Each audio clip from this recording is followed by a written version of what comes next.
Thank you very much, Dr. Templeton. I was going to say an introduction to the Dalai Lama, but from bitter memory, I know what happens when you do that. He responds with self-deprecation and wit, which makes one seem like a pompous ass. So I'm not going to do that. I'm simply going to say, Your Holiness, would you like to address us, please? Oh,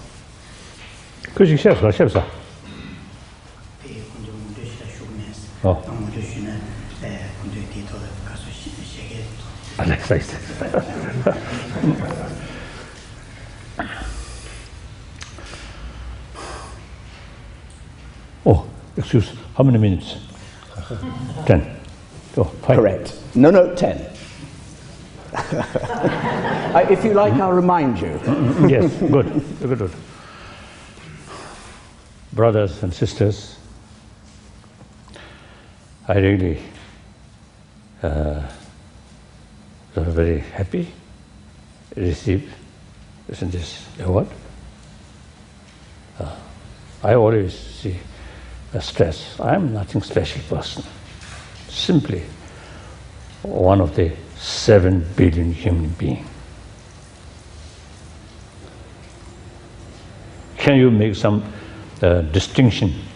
My nose, my eye, my mouth, my ear. I think everybody here, same 2 eyes. Unfortunately, no third eye. If I have third eye, then of course something special. No, entire 7 billion human beings from birth. All these positive things there, the potential of good thing already there, as well as potential of bad things already there.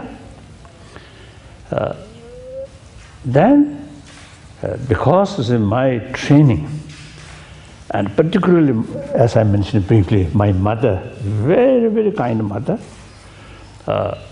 So I grown up and full sort of affection from my mother. And then eventually I train our mind. And then also as a refugee. So opportunity, meeting with variety of people. And also listen. BBC, I always listen. And then read different sort of magazines or news.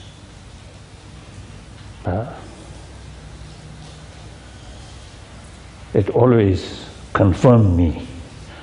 Ultimate source of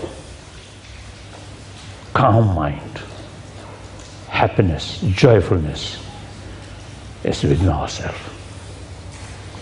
Billionaire, very powerful people, that's facing a lot of problems. Why?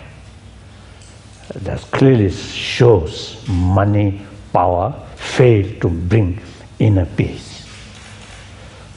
One poor person,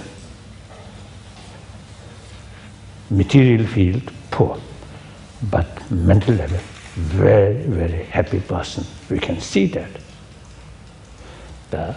Now, the scientific research also now shows calm mind, very, very helpful for good health. And then naturally we see any family where full of affection there, all family member, very happy family member.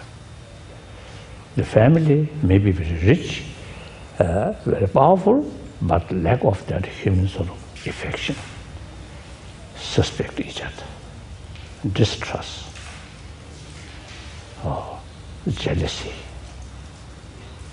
Then no matter how wealthy family or powerful family will not be happy. So now I feel we too much emphasis importance of money, economy. When we read newspaper, always say money, money, money. The government level also always say the development of the money, money like that. So people from childhood, eventually, I think I don't want to say whether this is the right word or not. Some way brainwash. We simply show people, oh, money is the ultimate source of happiness. That's, I think, wrong. Now time comes, whether we believe religion or not, that's up to individual business. But we must pay more attention about our inner value in order to lead happier life, healthier body. So that's my number one commitment. Number two commitment, I'm Buddhist. I try to promote religious harmony.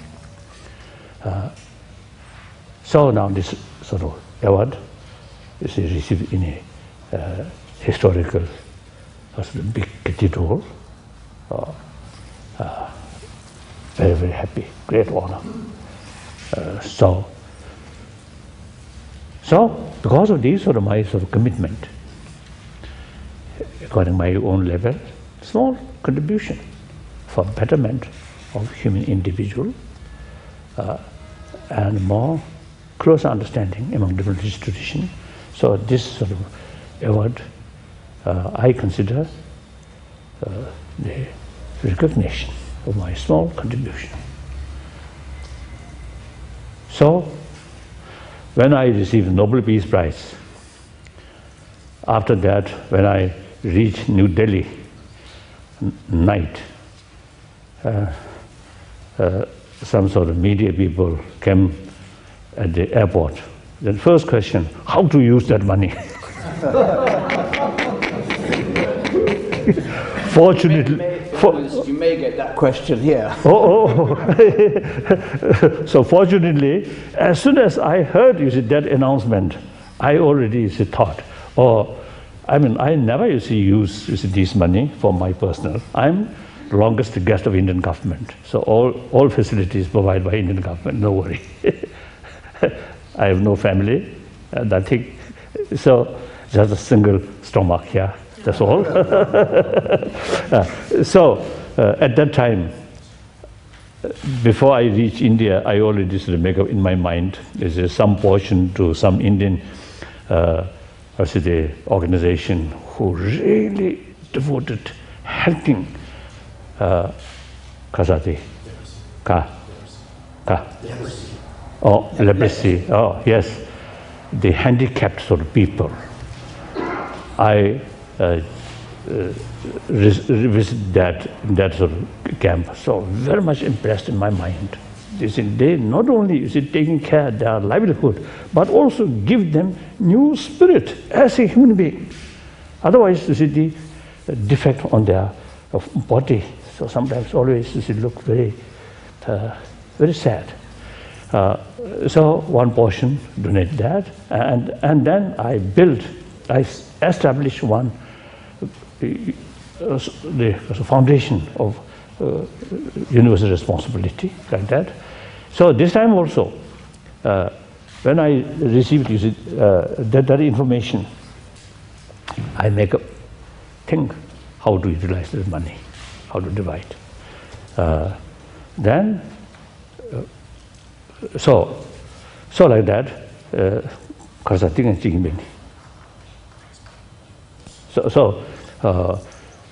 so I very much sort of appreciate your sort of Kasota choosing me this year's Kasota award.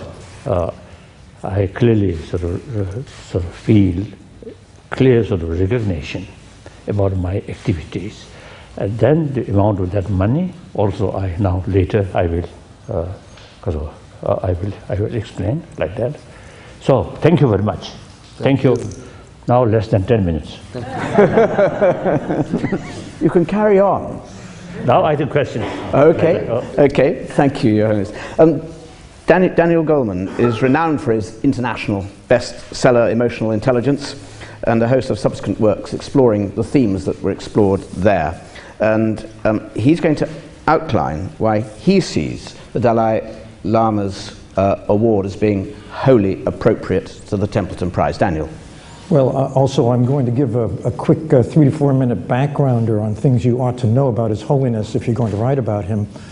To begin, I'd like you to remember a day when watches had moving parts.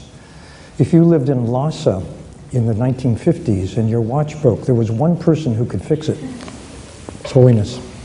His Holiness has had a lifelong interest in how things work, in science, essentially. In fact, I believe you, as a young man, maybe a teenager in Lhasa, I'm told you took apart 2 cars and put them back together in working order. 1929 Austins. I think I must add, it's my interest from childhood, science and technology. I think it seems to be a little hindrance about my study.